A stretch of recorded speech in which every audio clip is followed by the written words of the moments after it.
नमस्कार साथियों, आप सभी का एक बार फिर से हमारे इस विशेष कार्यक्रम में हार्दिक स्वागत है। आज का यह एपिसोड उन लाखों करोड़ों पेंशन धारकों, केंद्रीय कर्मचारियों और उनके परिवारों के लिए बेहद महत्वपूर्ण है, जो पिछले कई महीनों से पेंशन, महंगाई भत्ता और सरकारी नीतियों से जुड़ी खबरों पर लगातार नज़र बनाए हुए हैं। समय के साथ साथ डिजिटल दुनिया ने सूचना को बहुत तेज़ बना दिया है।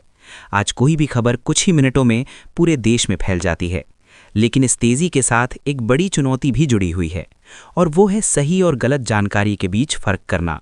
पिछले कुछ समय से सोशल मीडिया, व्हाट्सएप ग्रुप्स और कई यूट्यूब चैनलों पर EPS 95 पेंशन योजना और महंगाई भत्ते को लेकर कई तरह के दावे किए जा रहे हैं। इन दावों में सबसे ज़्यादा चर्चा जिस बात की हो रही है वो है न्यूनतम पेंशन को बढ़ाकर 7,500 रुपये करने की खबर, पेंशन के नियमों में बड़े बदलाव, 36 महीने की शर्त को हटाने की बात और पेंशन धारकों को कई नई सुविधाएं मिलने की संभावना।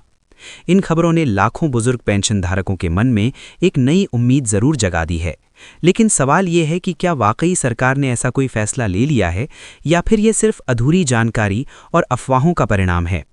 आज के इस विस्तृत विश्लेषण में हम इन्हीं सभी सवालों का जवाब विस्तार से समझने की कोशिश करेंगे और आपको बताएंगे कि इस समय वास्तविक स्थिति क्या है, आधिकारिक दस्तावेज क्या कहते हैं और किन बातों पर भरोसा करना चाहिए और किन से सावधान रहना चाहिए।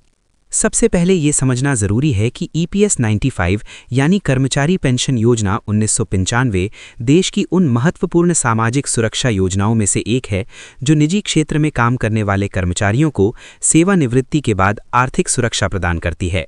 इस योजना के अंतर्गत कर्मचारी भविष्य निधि संगठन के माध्यम से लाखों कर्मचारियों को पेंशन दी जाती है।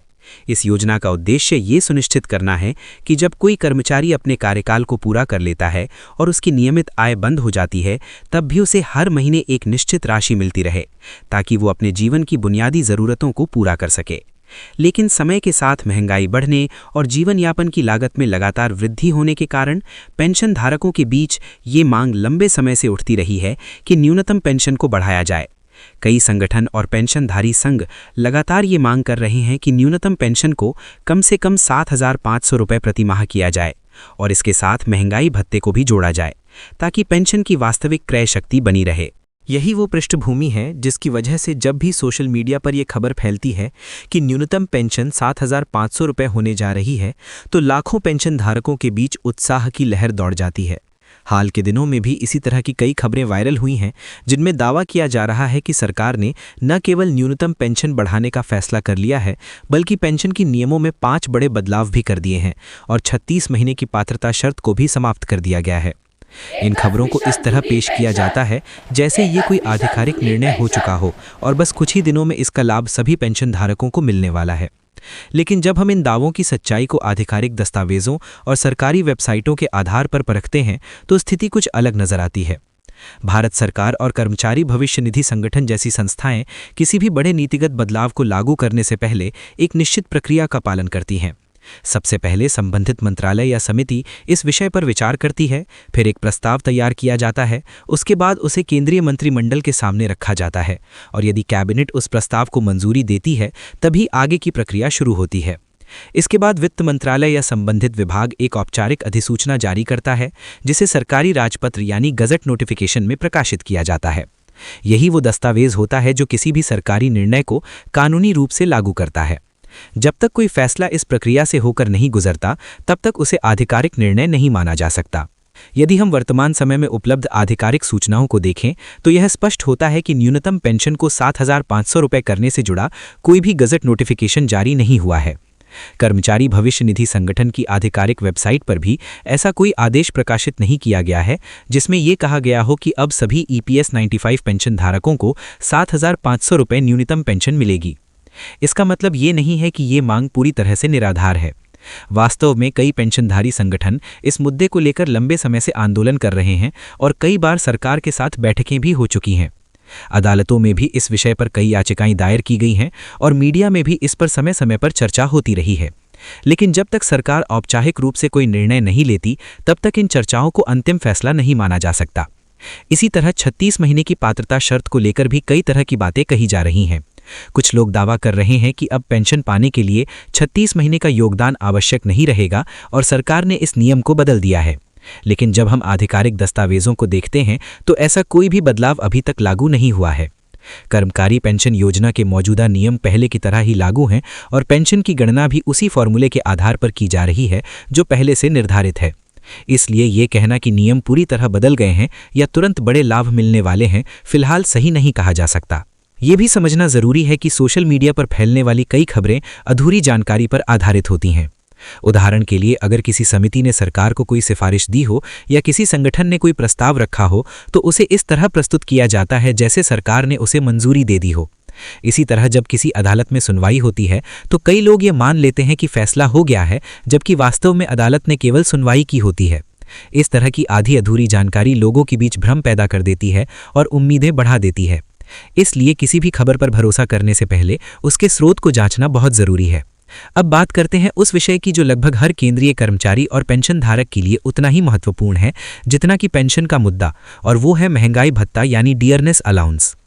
महंगाई भत्ता सरकार द्वारा दिया जाने वाला वो अतिरिक्त भुगतान है जो कर्मचारियों और पेंशन धारकों को बढ़ती महंगाई से राहत देने के लिए दिया जाता है।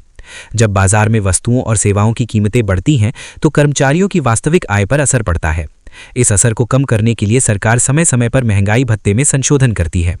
ये संशोधन आमतौर पर साल में 2 बार किया जाता है, एक बार जनवरी से और दूसरी बार जुलाई से लागू होता है। हालांकि इसकी घोषणा बाद में की जाती है जब सरकार सभी आर्थिक आंकड़ों का विश्लेषण कर लेती है। महंगाई भत्ते की गणना औद्योगिक श्रमिकों के लिए उपभोक्ता मूल्य सूचकांक यानी CPIW के आधार पर की जाती है। ये सूचकांक ये दर्शाता है कि रोजमर्रा की वस्तुओं और सेवाओं की कीमतों में कितना बदलाव आया है।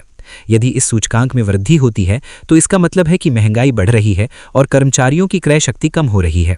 ऐसी स्थिति में सरकार महंगाई भत्ते को बढ़ाकर कर्मचारियों और पेंशन धारकों को राहत देने की कोशिश करती है। पिछले कई वर्षों में यह देखा गया है कि महंगाई भत्ता धीरे धीरे बढ़ता रहा है और इससे कर्मचारियों की आय में भी बढ़ोतरी हुई है। साल 2026 के संदर्भ में भी यही चर्चा चल रही है कि क्या इस वर्ष महंगाई भत्ते में फिर से बढ़ोतरी होगी। आर्थिक विशेषज्ञों का मानना है कि अगर उपभोक्ता मूल्य सूचकांक के आंकड़े इसी तरह बने रहते हैं और महंगाई का दबाव जारी रहता है तो सरकार को कर्मचारियों को राहत देने के लिए DA में वृद्धि करनी पड़ सकती है। लेकिन ये भी सच है कि इस बारे में अंतिम निर्णय केवल केंद्रीय मंत्रिमंडल की बैठक में ही लिया जाएगा। जब तक कैबिनेट इस प्रस्ताव को मंजूरी नहीं देती और वित्त मंत्रालय इसकी अधिसूचना जारी नहीं करता, तब तक किसी भी प्रतिशत की वृद्धि को अंतिम नहीं माना जा सकता। अगर भविष्य में DA में वृद्धि होती है तो इसका सीधा फायदा कर्मचारियों और पेंशन धारकों दोनों को मिलेगा। कर्मचारियों के लिए ये बढ़ोतरी उनके मूल वेतन के आधार पर होती है और इससे उनकी मासिक आय में इजाफा होता है। उदाहरण के तौर पर यदि किसी कर्मचारी का मूल वेतन 20,000 रुपये है और DA में 3% की वृद्धि होती है तो उसे हर महीने अतिरिक्त 600 रुपये अतिरिक्त मिलेंगे। ये राशि भले ही छोटी लग सकती है, लेकिन पूरे साल में ये एक अच्छी खासी रकम बन जाती है। इसके अलावा DA बढ़ने से भविष्य निधि, ग्रेच्युइटी और अन्य लाभों की गणना पर भी सकारात्मक असर पड़ता है। पेंशन धारकों के मामले में महंगाई भत्ते को डियरनेस रिलीफ कहा जाता है। जब भी कर्मचारियों के लिए DA बढ़ाया जाता है तो उसी अनुपात में पेंशन धारकों के लिए DR भी बढ़ा दिया जाता है। इसका मतलब ये है कि यदि सरकार कर्मचारियों की DA में वृद्धि करती है तो पेंशन धारकों को भी उसी तारीख से बढ़ी हुई पेंशन मिलने लगती है। कई बार ऐसा होता है कि घोषणा थोड़ी देर से होती है, लेकिन भुगतान एरियर के साथ किया जाता है, जिससे पेंशन धारकों को पिछली अवधि का भी लाभ मिल जाता है।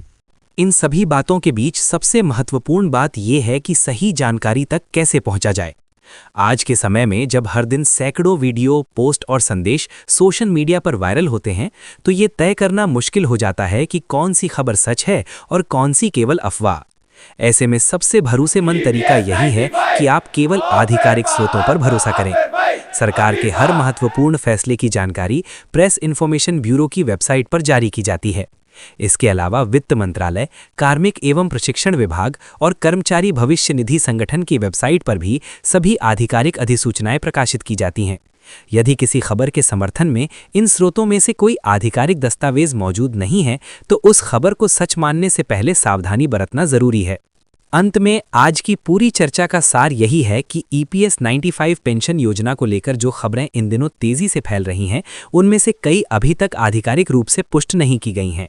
न्यूनतम पेंशन को 7,500 रुपये करने की मांग जरूर लंबे समय से चल रही है, लेकिन इस संबंध में अभी तक कोई औपचारिक आदेश जारी नहीं हुआ है।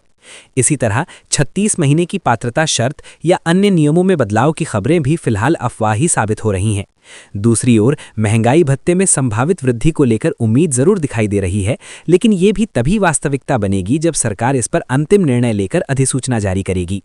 इसलिए आप सभी से निवेदन है कि धैर्य बनाए रखें, केवल आधिकारिक जानकारी पर भरोसा करें और किसी भी अपुष्ट खबर को बिना जांचे परखे आगे साझा करने से बचें। सही जानकारी ही सबसे बड़ी ताकत होती है और यही हमें भ्रम और निराशा से बचाती है।